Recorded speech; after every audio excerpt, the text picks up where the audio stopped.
Principal, Monsieur le député de Deux-Montagnes. Merci, Monsieur le Président. Nous apprenions vendredi dernier que la Caisse de dépôt met sur la glace l'octroi des contrats pour la construction du REM. La Caisse, qui devait dévoiler les consortiums sélectionnés pour la construction des bâtiments et du matériel roulant, annonce finalement qu'elle ne sait pas quand cette décision sera rendue. Ce retard soudainement annoncé a de quoi laisser songeur, parce qu'au moment de l'étude du projet de loi, le gouvernement taxait l'opposition littéralement de retarder l'étude des travaux alors qu'elle n'avait que des questions légitimes à poser. C'est la question de l'échéancier qui se pose maintenant aujourd'hui. À la question de mon collègue de René Lévesque, qui n'a pas su répondre précisément. Est-ce que le ministre peut s'engager que le projet sera livré tel que convenu en 2020, et c'était essentiellement le seul avantage de recourir à la Caisse pour s'assurer d'un délai et d'un échéancier serré. Est-ce qu'on peut s'engager pour 2020 de nouveau cet après-midi? Monsieur le ministre des Transports. Merci, Monsieur le Président. Je tiens à m'excuser, Monsieur le Président. Je pensais que j'avais été clair dans la réponse au député de René Lévesque. Il me semblait que j'avais dit que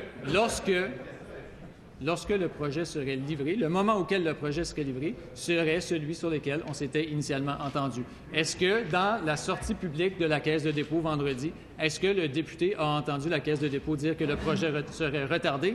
Absolument pas. La Caisse de dépôt a confirmé qu'il fonctionnait selon les échéanciers initiaux qui avaient été prévus, soit la fin 2020 et 2023 pour la complétion du projet. Monsieur le Président, de notre côté, on croit au projet du REM, on croit à l'impact réel que le réseau électrique métropolitain peut avoir sur la qualité de vie des Montréalais, des Montréalaises, des gens de sa circonscription, des gens de la Rive-Sud.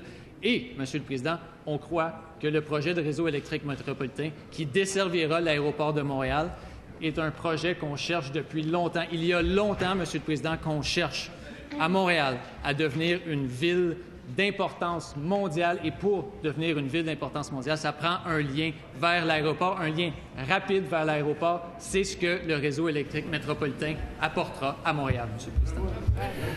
Première complémentaire, Monsieur le député de Deux-Montagnes. Merci, Monsieur le Président. Contrairement à l'opposition officielle, la deuxième opposition a toujours été en faveur du projet du REM. N'empêche que nous avions des questions et certaines de ces questions deviennent encore plus d'actualité avec le report de la décision de la Caisse de dépôt. Encore une fois, le principal avantage de recourir à ce type de partenariat avec la Caisse de dépôt, c'était justement de s'assurer d'un échéancier serré. Maintenant, on dit que cet échéancier sera respecté. Nous en sommes bien heureux, mais est-ce que le coût le sera également? Monsieur le ministre des Transports.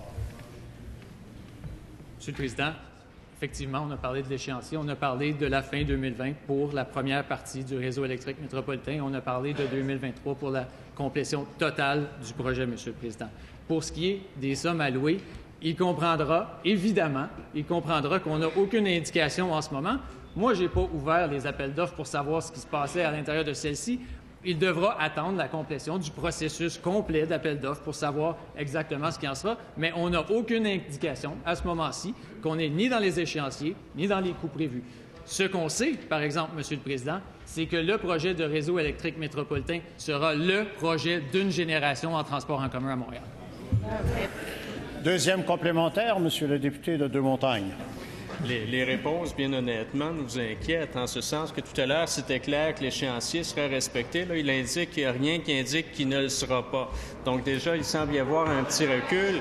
Mais en même temps, une des questions fondamentales qui a été posée par la deuxième opposition, c'est celle du contenu local. On a réitéré ce questionnement. Vendredi, on apprenait que la question du contenu local était justement un enjeu dans la décision de la Caisse de reporter.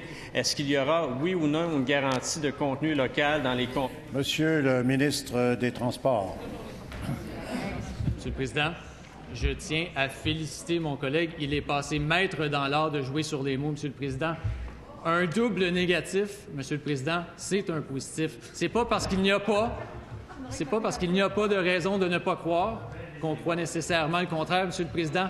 Le député sait très bien ce que la Caisse de dépôt a dit au cours des derniers jours. Ils ont dit que le projet était toujours dans les échéanciers qui avaient été prévus et les raisons qu'il invoque sont les siennes, ne sont pas celles de la Caisse de dépôt de Place Masquée.